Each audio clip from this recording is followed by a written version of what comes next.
অনেক কষ্ট করে হ্যাঙ্গিং ব্রিজ দিয়ে উপরে ওঠার পর এত সুন্দর দৃশ্য দেখার পর সেই কষ্টটা কিন্তু আর ফিল হয় না।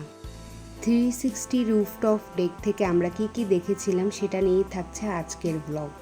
So hello everyone, welcome to my new blog. Last ব্লগে আপনারা দেখতেই পেয়েছিলেন হ্যাঙ্গিং ব্রিজ দিয়ে কীভাবে উপরে উঠেছিলাম। ওঠার পরই এত সুন্দর একটা দৃশ্য দেখলাম, যেটা দেখে আসলেই মন ভালো হয়ে গেল। একদম ওঠার পরপরই সানসেটের দৃশ্যটা আমরা দেখতে পেলাম। দুজন একসাথে বসে বসে সানসেট দেখলাম, আর দূরের যেই পাহাড়, তারপর সিটি লাইফ, এই সব কিছু উপর থেকে বেশ ভালোভাবে দেখা যাচ্ছিল।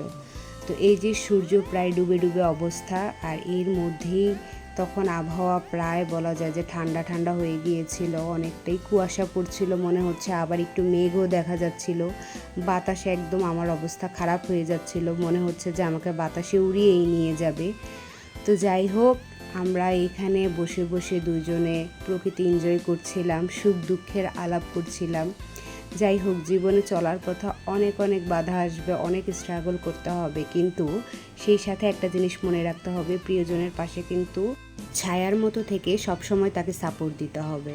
তো যাই হোক, সূর্য অলরেডি অস্ত হয়ে গিয়েছে এবং সেই সাথে চাঁদও দেখা যাচ্ছিল। সূর্যর যে লাভাটা ডুবার পর যে লাভার মতো দেখা যায় আকাশটা, সেটাও দেখা যাচ্ছিল, আর সেই সাথে দূরের যে শহরের যে লাইট, সেটাও দেখা যাচ্ছিল। তো এইখানে অনেকেই তালা মেরে রাখছিল তাদের ভালোবাসা যাতে চিরকাল অমর থাকে। তো আমরা আসলে এরকম কিছুই করিনি, এটা জাস্ট ওপেন ছিল, আমরা দুষ্টামি করে লাগাচ্ছিলাম। আসলে এভাবে ভালোবাসা কখনোই আটকে রাখা যায় না, ভালোবাসাটা হচ্ছে দুজন মানুষের মনের ব্যাপার। তো যাই হোক, এখানে আমরা অনেক এনজয় করছিলাম, রাতেও আমরা এখানে বসে বসে অনেক গল্প করছিলাম। তো আর এত বেশি বাতাস ছিল যে এখানে বসে থেকে যে কখন আমাদের ঘন্টার পর ঘন্টা সময় চলে গিয়েছে আমরা কিন্তু টেরও পাইনি। যতই একসাথে থাকি না কেন, আমার মনে হয় দিন শেষে একটু হলেও দুজনের কোয়ালিটি টাইম স্পেন্ড করা উচিত, এতে করে একে অপরকে বোঝা জানা সব কিছু করাই পসিবল হয়।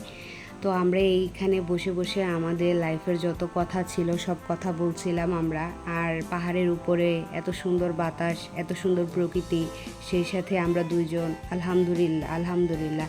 আমার জীবনের প্রতি কোনো ধরনের কোনো অভিযোগ নেই, জীবন যেমন আছে, যেভাবে যাচ্ছে, যেভাবে চলছে, সেভাবেই আমি হ্যাপি আলহামদুলিল্লাহ। তো এইখানে আমরা প্রায় অনেক রাত হয়ে গিয়েছিল, যেহেতু এখান থেকে আমাদের বাসা অনেক দূরে, তো আমাদের তাড়াতাড়ি বের হতে হবে, না হলে হচ্ছে আমরা গাড়ি এলআরটি কিছুই পাবো না। তো আমরা বের হওয়ার উদ্দেশ্যে রওনা দিয়ে দিই, আর এই যে আশেপাশ থেকে মানুষ কিন্তু তখনও উঠছিল বলা যায়, কারণ এটা রাত 12টা পর্যন্ত ওপেন থাকে। তো যেহেতু অনেক লং টাইম পর্যন্ত ওপেন থাকে, আমরা এতক্ষণ আর ছিলাম না, আমরা বেশ ভালো রাত পর্যন্তই ছিলাম। তো এইখানে হচ্ছে অনেক ধরনের মূর্তি ওরা টাঙিয়ে রেখেছিল। তো তারপরে এখানে একটা আর্ট গ্যালারি ছিল, তো আমি ভাবছিলাম যে এটা বন্ধ, তো আমার হাজব্যান্ড বলল না এটা ওপেন আছে, চলো ভিতরে ঢুকে দেখি। তো পরে আমরা দুজনই ভিতরে ঢুকে গেলাম। তো ঢুকে দেখলাম যে এখানে বেসিক্যালি আর্ট গ্যালারিগুলোতে যা যা থাকে এখানে সেগুলাই ছিল। খুব সম্ভবত এগুলো এই দেশের নামকরা কিছু চিত্রশিল্পীর আঁকা আর্ট ছিল। তো এখান দিয়ে আমরা নেমে যাচ্ছিলাম। তো এর পাশে আমরা দেখেছিলাম যে অনেকগুলা থাকার জন্য রুম ছিল, এটা যেহেতু একটু রিসোর্ট টাইপসের, তো এখানে রুম ছিল। আর এখান থেকে পরিবেশটাও কিন্তু দেখতে অনেক বেশি সুন্দর লাগছিল। তো ওঠার সময় আমরা উঠেছিলাম হ্যাঙ্গিং ব্রিজ দিয়ে, আপনারা দেখেছিলেন আমার লাস্ট ব্লগে, বাট নামার সময় কিন্তু কোনো হ্যাঙ্গিং ব্রিজ ছিল না, এটা নর্মালি আমরা একটা ব্রিজের মাধ্যমে, সিঁড়ির মাধ্যমে নামতেছিলাম। তো এইখানে কিন্তু এই ব্রিজটা অনেক বেশি সুন্দর ছিল, আমার কিন্তু বেশ ভালো লেগেছে এই ব্রিজটা। আর এই যে উপর থেকে দেখা যাচ্ছে যে কি সুন্দর এই রুফটপ ডেকটা।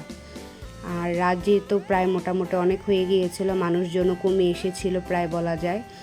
আর এই ব্রিজটার আশেপাশে এত সুন্দর গাছ দিয়ে ডেকোরেশন করা, আমার আসলে দেখেই মনটা ভালো হয়ে গিয়েছিল। তো আমি এখানে হাঁটছিলাম, আর আল্লাহর প্রকৃতি যে এত সুন্দর সেটাই আমি কল্পনা করছিলাম, যে আলহামদুলিল্লাহ আল্লাহ কত সুন্দর করে পৃথিবীটাকে সাজিয়েছেন। তো তারপরেও দেখে রাত এত হয়ে গেছে, মানুষ কিন্তু তারপরেও ওই যে উপরে উঠছে, আমরাও কিন্তু এখান দিয়েই উঠেছিলাম। তো এখানে ওঠার সময় সবাই আসলে কম বেশি ভয় পায়, বড় হোক ছোট হোক, যেটা আমি দেখছিলাম আর কি। ভয় পাওয়ার পরও কিন্তু এই ট্যুরটা ছিল আমার কাছে বেস্ট, কারণ এখানে অনেক অনেক বেশি অ্যাডভেঞ্চার ছিল আমার যেটা মনে হয় আমার জন্য।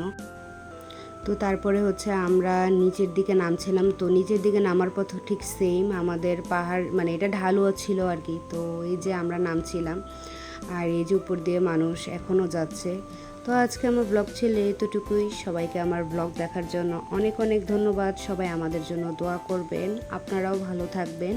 আমি আবার সময় সুযোগ এবং ছুটি পেলে অবশ্যই সেখানে ভিজিট করতে যাব আবারও। সো আজকের ব্লগটা ছিল এতটুকুই। সবাই আমাদের জন্য দোয়া করবেন, ভালো থাকবেন। আল্লাহ হাফেজ।